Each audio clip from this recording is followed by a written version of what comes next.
Bonjour tout le monde, j'espère que vous allez bien. Aujourd'hui, on va parler d'un sujet qui est très important, c'est le fait de savoir le culte du diplôme aborde les opportunités de plusieurs Africains au Canada.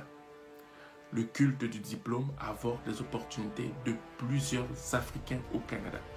Le fait de vénérer un diplôme, vénérer le savoir, la connaissance fait en sorte que plusieurs Africains passent à côté de grandes opportunités. Parce que le Canada, c'est un pays qui regorge d'opportunités. Et aujourd'hui, on va voir vraiment les raisons pour lesquelles ces connaissances-là font en sorte qu'ils passent à côté. Allez, c'est parti.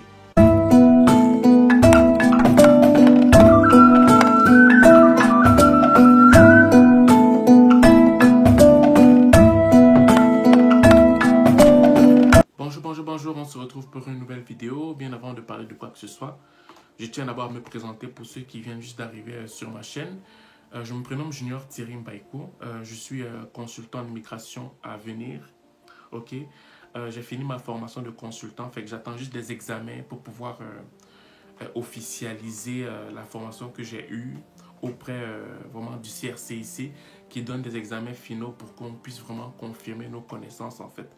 Donc, pendant ce temps, de temps à autre, je donne des conseils sur l'intégration parce que c'était ça mon cheval du bataille au début. Donc, je parlais plus d'intégration et je parle très peu d'immigration comme plusieurs personnes le font parce que moi, je préfère vraiment le faire quand le temps va arriver. Ok, donc pour ceux ou celles qui aimeraient faire l'immigration, prenez votre mal en patience. Quand le temps va arriver, vous serez vraiment informés, on va pouvoir travailler ensemble en fait. Bon, aujourd'hui, on va parler d'un sujet quand même qui est important et je vous demande vraiment de m'écouter. Non avec votre tête, mais avec votre cœur. Parce que moi, quand je parle majoritairement avec mon cœur. Et je ne prépare pas des fois mes vidéos. Pourquoi? Parce que je parle spontanément, ok? Et celui qui essaye d'analyser ce que je vais dire avec sa tête ne va pas comprendre. Parce que ce que je vous dis, c'est la résultante du discernement que j'ai vu en société, dans ma communauté, en fait. Ça, c'est le premier point. Deuxième point, quand je parle généralement des Africains, c'est parce qu'on dit souvent qu'on lave le linge sale en famille. Ce qui veut dire que je ne vais pas aller pointer du doigt une communauté parmi une autre et dire que telle communauté n'est pas bonne ou telle autre communauté fait comme ci ou ça. Non. Fait, pour pouvoir couvrir la famille africaine, je vais dire les Africains. Pour ne pas pointer du doigt une communauté parmi une autre en fait. Non, je ne vais pas faire ça. Tu sais, il y a une parole dans la Bible qui dit que la haine excite les querelles, mais l'amour couvre une multitude de fautes. Vous pouvez le voir dans Proverbe 10, 12, ok?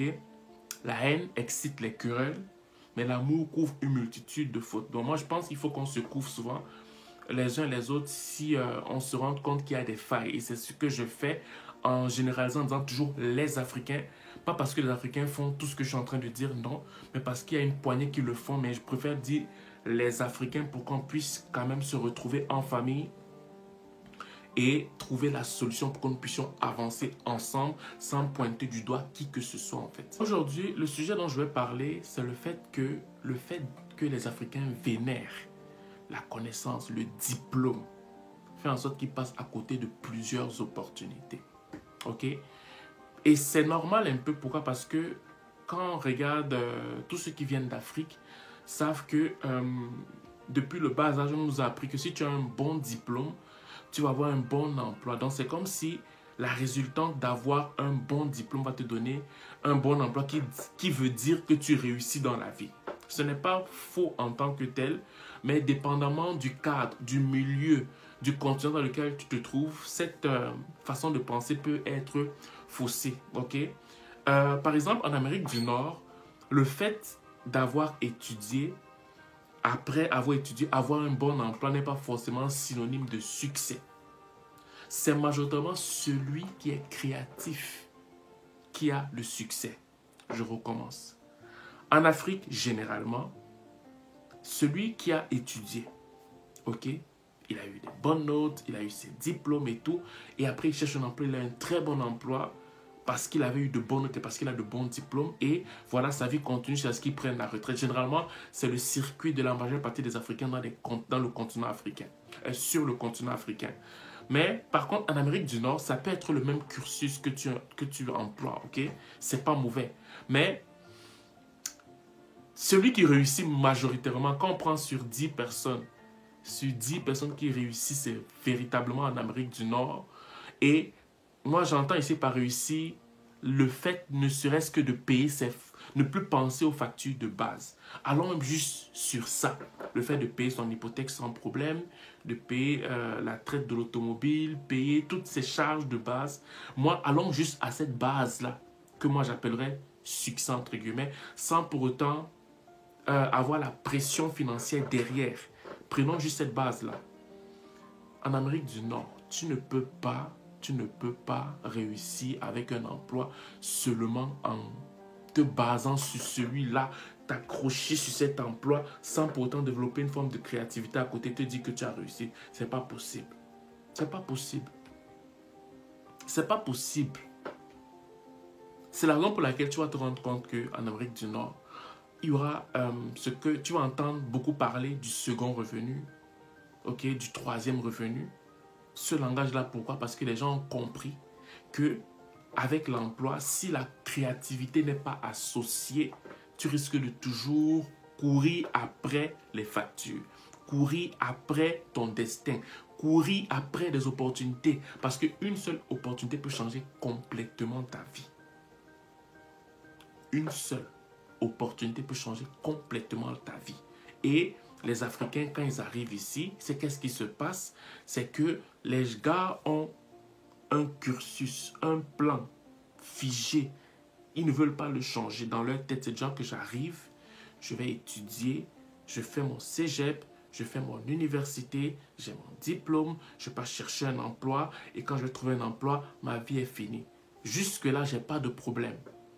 Tu fais ton cégep, tu fais ton université, ou bien tu fais une formation professionnelle, tu as un emploi, mais il faut encore aller un peu plus loin, à savoir au niveau de la créativité.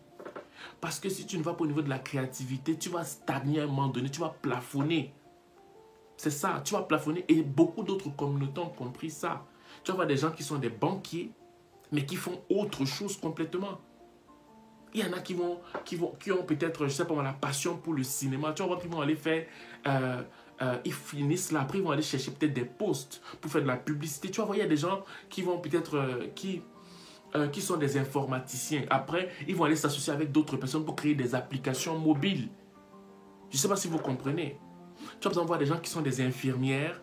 Parce que je me rappelle, c'était passé au journal une fois, une infirmière qui faisait, je pense, des soins mobiles. C'est genre qu'elle avait acheté une voiture, une forme de camionnette où elle roulait avec ses camionnettes, elle partait voir ses clients et tout son matériel était là. Il y a même des gens qui sont... Il y avait même une salle de gym mobile. Quelqu'un qui a une salle de gym, mais il a sa camionnette où il peut se déplacer et voir ses clients avec sa camionnette et tout son matériel est à l'intérieur. Il vient chez toi pendant 1 heure de temps, tu entres dans sa camionnette, il t'entraîne, après il prend la route, il va voir un autre client. Donc, le fait de vénérer les diplômes tue la créativité de l'Africain et ça le paralyse à l'intérieur et c'est comme s'il ne sait plus où il va. Ça le bloque et il ne comprend pas les gens qui essayent de se démarquer en fait. Ça crée des frustrations au final. Ça crée le fait que tu dis le Canada est difficile, le Canada est dur. Ça crée le fait que au final, dans la communauté africaine, quand quelqu'un a un bon emploi, il va écraser l'autre. Il va essayer de dévaloriser l'autre parce que lui quand même il a un bon emploi. Et ça fait en sorte qu'on reproduit l'Afrique ici au Canada dans un continent qui regorge d'opportunités extraordinaires. Et ça fait en sorte que ça crée des frustrations quand tu vois quelqu'un qui n'a pas été éduqué comme toi, mais qui réussit en fait, tu vois. Ça fait en sorte que l'aigreur commence à habiter les cœurs. Ça fait en sorte que tu vas voir ton frère qui réussit. Au lieu de l'encourager, au lieu de l'accompagner dans son succès, au lieu de faire sa publicité, tu vas dire non, tu vas te taire, tu vas commencer à le saboter. Pourquoi? Parce que dans le fond de ton cœur, tu es aigri. Pas parce que le gars a fait quelque chose, mais parce que tu étais capable de faire la même chose que ce gars et tu ne l'as pas fait. Tu ne l'as pas fait. Pourquoi? Parce que tu sais pertinemment que tu t'es donné juste à 15% quand tu es arrivé au Canada. Ok? Parce que les opportunités sont là. Ne me dis pas que non, moi dans mon emploi, il ne peut pas avoir d'opportunités. Tu mens. Parce que beaucoup de ceux qui travaillent ici au Canada, quand on regarde les autres communautés, des autres pays, malgré leurs emplois, ils ont quand même des opportunités qu'ils mettent en place. Et l'Africain ne veut pas souffrir, l'Africain ne veut pas se sacrifier, l'Africain ne veut pas dépasser, ne veut pas sortir de sa zone de confort. L'Africain veut rester dans ce qu'il connaît. Il a peur que s'il sort de sa zone de confort, il risque de perdre ce qu'il avait déjà. Voilà. Donc, ça fait en sorte qu'il va vénérer son savoir, il va protéger son savoir, il va rester dans ce qu'il connaît. Pas parce qu'il ne peut pas aller ailleurs, mais parce qu'il a peur de perdre ce qu'il avait déjà. Ce qui fait sa fierté, son diplôme, son savoir, ça fait sa fierté, ça fait son identité. Et en plus de ça, si avec son diplôme et son emploi, il a des avoirs, ok? Mais c'est fini. Le gars va... Tous ses avoirs, son diplôme, son emploi va enterrer la créativité qu'il y a en lui. Ok? Et ça fait en sorte que l'aigreur va toujours aller, va toujours l'accompagner. Donc, c'est une aigreur raffinée, en fait. C'est du genre que tu vas le voir, tu sens que quelque chose ne va pas, mais si tu lui en parles, il va te dire que, mais de quoi tu parles? Moi, j'ai ça, j'ai ça, j'ai ça. Est-ce que toi, tu as ça? Toi, mais est-ce que tu aimes m'éduquer? On va tout t'amener dans un... Toi qui n'as pas fait de grandes études, mais tu as réussi plus que celui qui a fait de grandes études, on va tout t'amener sur un terrain que ils vont essayer de s'en sortir là-bas. Oui, mais moi, j'ai fréquenté. Toi, tu as fréquenté. Est-ce que toi, tu as fait de grandes études? Hein? Est-ce que tu es instruit comme moi? Non, ce n'est pas ça le problème. Nous sommes dans un pays où les opportunités pleuvent. Ok? Oui, tu as eu ton emploi. Ok? Oui, tu as eu tes diplômes. Mais quels sont les fruits par rapport au pays dans lequel tu te trouves? Parce qu'il faut comparer toujours par rapport au pays dans lequel tu te trouves. Ne pas par rapport à l'Afrique. Parce que par rapport à l'Afrique, vu que tu as amené l'Afrique ici, si on fait la comparaison de ce que tu voulais avoir en Afrique par rapport à ce que tu as ici, ben, tu auras l'impression que tu as réussi. Mais si tu restes au Canada, tu regardes ce qu'on appelle réellement le succès au Canada et ce que tu as, tu vas te rendre compte qu'en fait, tu n'as rien fait. Je ne suis pas contre l'emploi, mais l'emploi avec la créativité fait toute une différence au Canada. Je recommence, je ne suis pas contre l'emploi. Mais l'emploi avec la créativité fait toute une différence. Et une des raisons qui fait en sorte que notre communauté, la diaspora africaine n'est pas unie, c'est parce qu'il y a cette graine d'aigreur-là. Parce que chacun commence à essayer de s'en sortir soi-même, sans unir nos forces. Pourquoi? Parce que les gens refusent d'accepter que nous sommes différents. Parce que quand vous allez arriver, il y a des gens les Africains qui arrivent, il y a des gens ils vont forcer au début. Ils vont forcer au début. Et quand ils vont forcer au début pendant 2, 3 ans, 4 ans, 5 ans, ils vont s'essayer et après ils vont avoir un succès. Maintenant, toi, tu vas voir quelqu'un qui est arrivé ici. Lui, quand il est arrivé, il a pris le chemin normal. Il est allé aux études, parfait. Il a eu un emploi excellent. Il s'est arrêté là. Ok? Et je vais vous dire une phrase qui va peut-être vous choquer, mais je préfère plus quelqu'un qui est créatif quand il arrive au Canada que quelqu'un qui a un emploi qui lui a été donné par ses études. Je recommence cette phrase. Je préfère quelqu'un qui est créatif au Canada que quelqu'un qui a un bon emploi qui lui a été donné par ses études. Pourquoi je dis ça? Parce que si tu n'as que l'emploi, tu vas vite plafonner. Mais si tu as l'emploi et les études et la créativité, tu vas sky is the limit. Donc, ça veut dire que tu n'as pas de limite, tu n'as pas de blocage. Mais quelqu'un qui est créatif pourrait, je dis bien pourrait, et dans la grande majeure partie du temps, avoir au-delà de celui qui a eu des études, celui qui a eu un emploi et celui qui veut maintenant, au travers de ces 2 points que j'ai cités, maintenant développer quelque chose. Pourquoi? Parce que celui qui a la créativité exclusivement, il va développer en lui un côté de survie, donc un sentiment de survie qui fait en sorte que s'il ne réussit pas, il crève. Et ça fait en sorte que parfois, les gars se catapultent. Ils font complètement une différence dans ce Canada parce que le Canada regorge de plusieurs opportunités. Donc, en gros, j'ai beaucoup parlé juste pour vous faire comprendre que le Canada n'est pas l'Afrique. L'Amérique du Nord n'est pas l'Afrique. L'Amérique du Nord, c'est un continent capitaliste. Celui qui a l'argent s'en sort. Celui qui a le capital pour investir s'en sort. Et tu peux aussi t'en sortir en faisant une carrière. Mais si la carrière est axée sur ton don, là, ce que j'ai dit, tu écartes ça. Mais si tu sais que tu as pris un emploi parce que tu veux seulement avoir une vie meilleure, il faut que tu mettes en avant ta créativité. Parce qu'il y en a que leur carrière professionnelle, c'est sur le chemin de leur destinée. Donc, tu vas par exemple voir par exemple, un informaticien, le gars est très fort. Et il commence à développer sa propre compagnie, il commence à gagner des contrats. Et ça fait du bien pour le Canada parce que au niveau des déclarations d'impôts, le Canada gagne, toi aussi tu gagnes. Parce que c'est donnant-donnant. Mais il y en a d'autres que le gars, par exemple, un autre informaticien, par exemple, le gars se contente simplement de ce que son emploi lui donne. Alors que tu peux développer ta propre compagnie, gagner des contrats et toujours être dans ton emploi. Là, tu développes une forme de second revenu. Tu développes encore un troisième revenu, quatrième, cinquième revenu. Et je ne parle pas juste pour parler parce que d'autres communautés le font. Je te dis simplement ce que je vois dans les autres communautés. Je ne parle pas parce que j'ai ça dans ma tête, j'imagine des choses dans ma tête. Non. Je te parle de quelque chose que je vois. Donc, je vous implore, mes frères, mes sœurs, quand vous arrivez ici, oui, c'est bon d'étudier. Oui, c'est bon d'avoir un emploi. Mais aspirez à plus pour réveiller en vous la créativité qui dort, qui somnole, afin de faire une différence aussi au Canada. C'est tout ce que je vous demande. Je ne vous demande pas plus. Je ne vous demande pas plus. Et ça fait en sorte que si on a cette philosophie de vie, ça fait en sorte que personne ne sera aigri parce que si on n'est pas unis, c'est parce que plusieurs sont frustrés de leur carrière.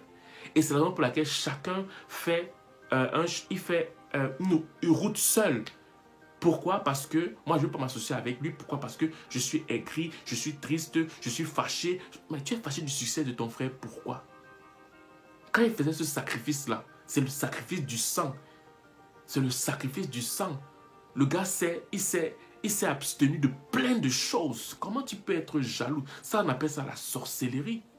Comment tu peux être jaloux de ton frère qui s'est donné corps et âme pour avoir le succès, pour embrasser ce que le Canada lui offre? Les opportunités sont cachées au Canada. Mais celui qui cherche, il va trouver. Je recommence. Les opportunités sont cachées au Canada. Celui qui cherche va trouver. Mais par contre, tu vas avoir des Africains, comme il sait qu'il s'est limité, il va falloir maintenant qu'il joue un rôle pour te montrer aussi qu'il a réussi. À l'africaine, mais au Canada. Mais nous, on n'est pas ici au Canada, en Afrique. Tu dois réussir à la canadienne au Canada et non à l'africaine au Canada. Si tu réussis à l'africaine au Canada, oui, on va t'applaudir dans ta communauté, mais tu seras un zéro à l'échelle du Canada. Je recommence. Si tu veux réussir à l'africaine au Canada, on va t'applaudir dans ta communauté, mais à l'échelle du Canada, tu es zéro. Zéro macabo. Donc, c'est ça. Donc, sortons de des sentiers qu'on connaît et essayons un peu d'oser dans la vie, en fait, pour manger les fruits du Canada comme les autres communautés. En gros, c'est ce que je voulais faire comme vidéo aujourd'hui. C'était vraiment un cœur à cœur. Hein. Comme je vous le dis, je ne prépare pas souvent mes vidéos. Des fois, je peux me mélanger dans ma bouche et tout ça. Je dis des choses peut-être qui ne sont pas compréhensibles, mais c'est parce que je cherche l'inspiration qui vient véritablement de mon cœur. Je ne m'assois pas pour regarder ce Google, non. Je vous parle de ce que moi je vois, ce que je constate. Plusieurs peuvent ne pas être d'accord avec moi, mais c'est un fait que moi, je constate personnellement. Donc ça veut dire que ce que je dis m'engage moi, par rapport à ce que moi je vois. C'est mon opinion à moi, et plusieurs peuvent ne pas être d'accord, ça ne me dérange pas. Ok? Mais, croyez-moi que si je le fais, ce n'est pas pour saboter l'image des Africains, mais c'est un fait, c'est réel, c'est vrai. Et celui qui discute de ce que je dis là, posez-vous des questions et posez-lui des questions, vous allez voir qui va se mélanger. Donc c'est ce que je voulais vous dire aujourd'hui sur ce. Passez un excellent dimanche. Et voilà, ciao.